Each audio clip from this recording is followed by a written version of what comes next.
आपको सुनाते हैं महाकुंभ में जो हादसा हुआ, इसे लेकर मुख्यमंत्री का बयान सामने आ गया है। महाकुंभ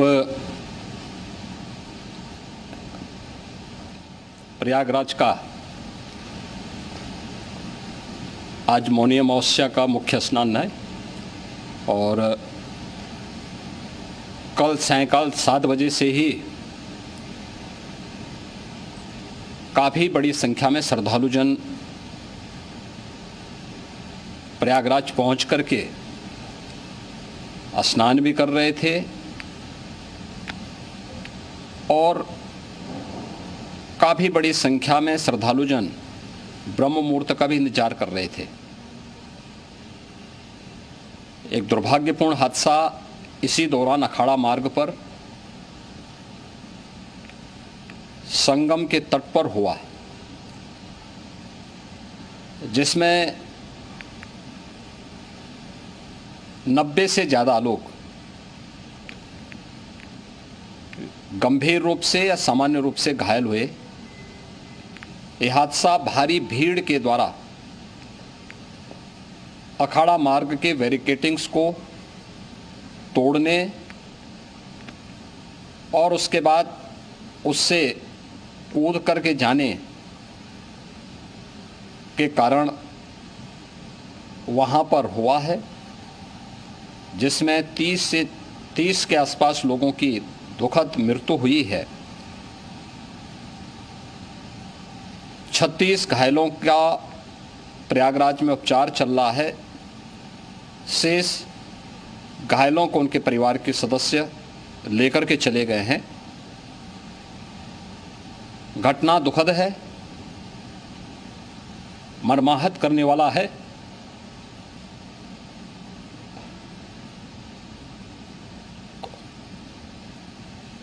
उन सभी परिजनों के प्रति हमारी पूरी संवेदना है। हम लोग रात्रि से ही लगातार प्रशासन के संपर्क में हैं। मेला प्राधिकरण, पुलिस प्रशासन, एनडीआरएफ, एसडीआरएफ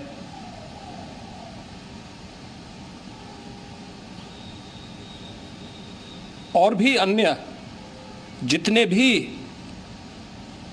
व्यवस्थाएं हो सकती थी उन सबको वहां पर तैनात किया गया है। परिणाम उसी का है कि हादसे के कुछ ही देर के बाद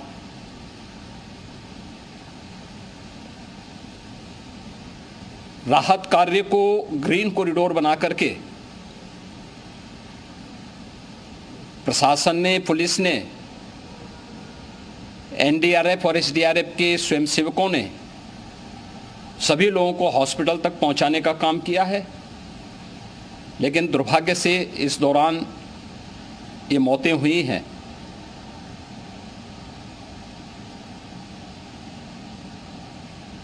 स्वाभाविक रूप से इन सब मुद्दों पर प्रश्न उठना स्वाभाविक भी है।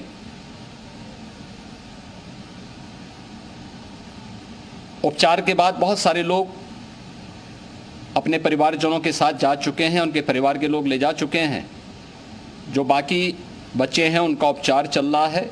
उपचार के सारे इंतजाम वहाँ किए गए हैं।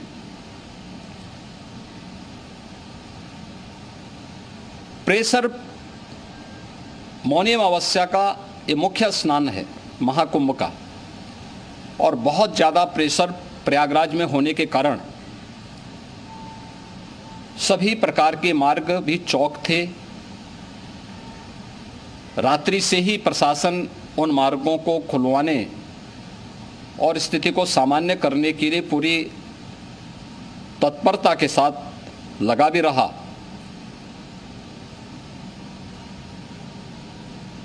ये सभी घटनाओं के बाद, ये जो हादसा हुआ है, इस हादसा के बाद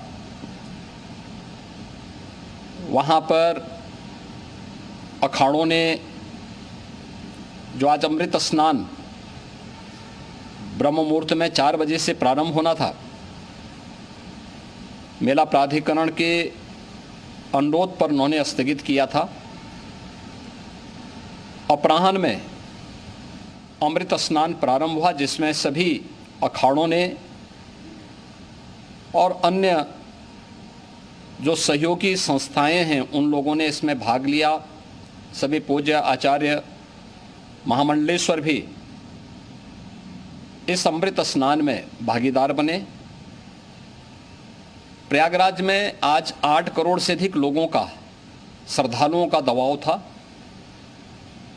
यद्यपि अगल बगल के जनपदों में मिर्जापुर, भदोई, प्रतापगढ़, फतेहपुर, कौशाम्बी, इन सभी जनपदों में भी होल्डिंग एरिया बना करके काफ़ी बड़े पैमाने पर श्रद्धालुओं जनों को रोका गया था, जिन्हें अमृत स्नान संपन्न होने के बाद, जब सभी अखाड़े स्नान संपन्न कर चुके हैं, उसके बाद अब वहाँ से रिलीज किया गया है। इतना भारी दबाव ये पहली बार वहाँ पर देखने को मिला था, और जिसके बारे में हम लोगों ने पूरे इंतजाम करने के प्रयास भी किए गए थे। रेलवे स्टेशनों पर, चाहे वह झूसी हो, चाहे वह प्रयागराज सिटी हो, प्रयागराज हो, फाफामऊ हो, उन सभी पर लगातार दबाव बना रहा। रेलवे ने भी इस दौरान वहाँ के दबाव को ध्यान में रखते हुए मेला स्पेशल चलाई। रूटीन और मेला स्पेशल को मिलाकर के लगभग 300 से अधिक ट्रेन रेलवे के द्वारा अब तक चलाई जा चुकी हैं, और जिससे श्रद्धालु जनों को उनके गंतव्य तक पहुंचाया जा सके। उत्तर प्रदेश परिवहन निगम ने भी अपनी 8000 से अधिक बसेज श्रद्धालु जनों को उनके गंतव्य तक पहुंचाने के लिए लगाया हुआ है, और जिससे उन सबको सुरक्षित उनके घरों तक पहुंचाया जा सके। दिन भर स्मूथली, बहुत ही सुगमता के साथ पूरा स्नान इसके बाद हुआ है, जिसमें पूज्य शंकराचार्य, आचार्य महामंडलेश्वर, वरिष्ठ संतजन और सभी अखाड़ों ने इसमें पूरा सहयोग भी किया और पूरे कार्यक्रम को सकुशल संपन्न करने में अपना योगदान भी दिया है। ये सभी घटनाएं मर्माहत करने वाली भी हैं और एक सबक भी है, लेकिन हादसे के तह में भी जाने की आवश्यकता है, और इसी दिशा से सरकार ने भी तय किया है कि हम इसकी एक जुडिशियल इंक्वायरी भी करेंगे, क्योंकि कई बार रिव्यू होने के बाद स्थानीय स्तर पर हर प्रकार की सतर्कता के बाद आखिर कहां से ऐसे हादसे फिर भी होते हैं और हुए हैं। इसके लिए हम लोगों ने न्यायमूर्ति हर्ष कुमार के नेतृत्व में पूर्व डीजी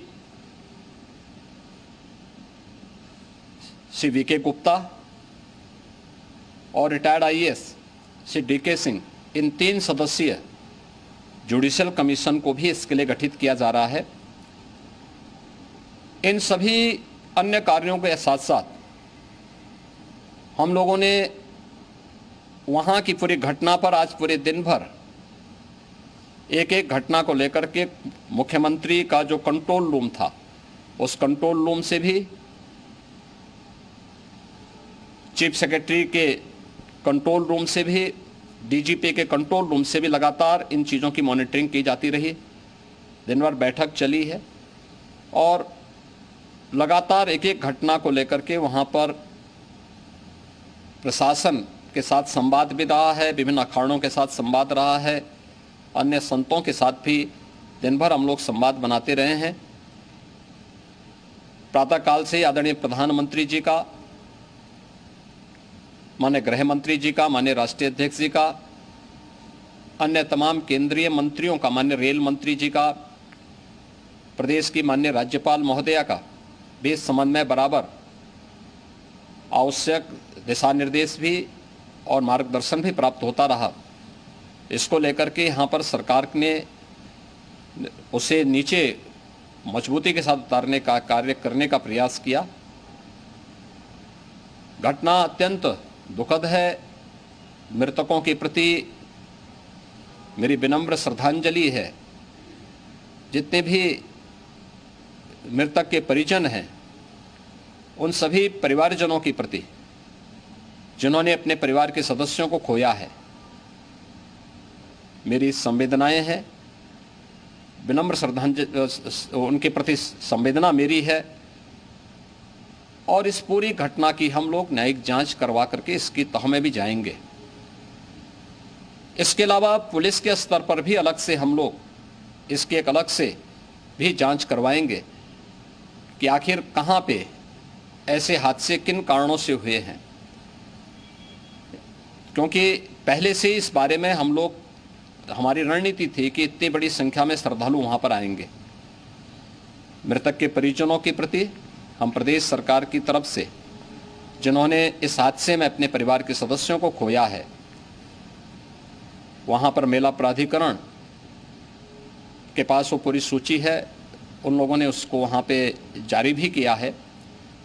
मैं उन सब के प्रति अपनी संवेदना भी व्यक्त करता हूं और परिवारजनों को हम प्रदेश सरकार की तरफ से 25-25 लाख रुपए की आर्थिक सहायता की घोषणा भी कर रहे हैं और न्यायिक आयोग इस पूरे मामले को देख करके एक समय सीमा के अंदर राज्य सरकार को अपनी रिपोर्ट देगा और इसमें आने वाले समय में या आने वाले स्नान के लिए भी हम और कैसे व्यवस्था को और सुदृढ़ किया जा सकता है, इसके बारे में भी कल मुख्य सचिव और डीजीपी स्वयं एक बार प्रयागराज जाकर के उन सभी मुद्दों को देखेंगे। आवश्यकता पड़ती है तो फिर इसमें, यद्यपि आज प्रदेश सरकार के तमाम वरिष्ठ अधिकारियों को हम लोगों ने अलग अलग स्थानों पर वहाँ लगाया गया था और वे सभी पूरी तत्परता के साथ, प्रमुख सचिव नगर विकास वहीं थे, पीडब्ल्यूडी के प्रमुख सचिव भी वहीं पे थे, पावर कॉरपोरेशन के चेयरमैन भी वहीं पे मौजूद थे, जिन एक एक मुद्दों पर वहाँ पर वे लोग लगातार निगाह रखे हुए थे। लेकिन दुर्भाग्यपूर्ण घटना और ये मर्माहत करने वाली घटना है। मैं सभी उन पुण्य आत्माओं के प्रति अपनी विनम्र श्रद्धांजलि भी अर्पित करता हूँ। योगी आदित्यनाथ का बयान सामने आया है। मुख्यमंत्री की ओर से कहा गया है कि हादसे की न्यायिक जांच होगी। इसी के साथ साथ आपको बताते चले कि 3 सदस्यीय टीम इस हादसे की जांच करेगी। हादसे की तह तक जाया जाएगा। जिसकी भी लापरवाही होगी, जिसने भी कोताही बरती है, उस पर कार्रवाई होगी। तो बड़ी खबर आपको बता दें, मुख्यमंत्री योगी आदित्यनाथ का बयान महाकुंभ हादसे को लेकर सामने आया है।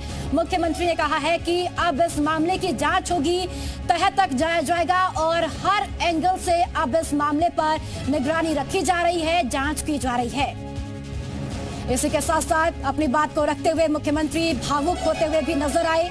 मुख्यमंत्री के आंसू भी छलके। और चलिए ज्यादा जानकारी के साथ महाकुंभ से कुंदन मेरे सहयोगी मेरे साथ जुड़ चुके हैं।